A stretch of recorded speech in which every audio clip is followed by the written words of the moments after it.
দীর্ঘ ৮ বছরের বিরতির পর আবারও রূপালী পর্দায় ফিরছেন বলিউড অভিনেত্রী অনুষ্কা শর্মা। ভারতীয় গণমাধ্যমের জোর গুঞ্জন একেবারে ভিন্ন ধাঁচের একটি বাজেটের সিনেমার মাধ্যমে দর্শকদের সামনে হাজির হবেন তিনি। জানা গেছে দক্ষিণী নির্মাতা একই নতুন একটি সায়েন্স ফিকশন ছবিতে অভিনয় করতে পারেন অনুষ্কা। এটি হতে পারে তার ক্যারিয়ারের প্রথম তেলুগু সিনেমা, যা নিয়ে ইতিমধ্যে ভক্তদের মধ্যে বাড়তি কৌতূহল তৈরি হচ্ছে।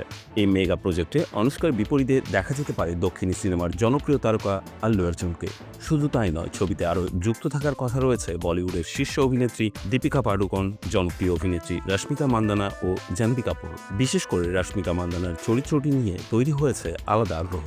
সাধারণত গার্ল নেক্সট ডোর ইমেজে দেখা গেলেও এই ছবিতে তাকে শক্তিশালী খলনায়িকার ভূমিকায় দেখা যেতে পারে। অন্যদিকে আল্লু অর্জুনকেও একাধিক ভিন্ন চরিত্রে হাজির করার পরিকল্পনা রয়েছে বলে জানা গেছে, যা ছবির আকর্ষণ আরও বাড়াবে। বলা দরকার, সব মিলিয়ে দক্ষিণী এই মেগা প্রজেক্টের মাধ্যমে অনুষ্কার প্রত্যাবর্তন ক্যারিয়ারে নতুন মোড় এনে দিতে পারে বলে মনে করছেন চলচ্চিত্র বিশ্লেষকরা।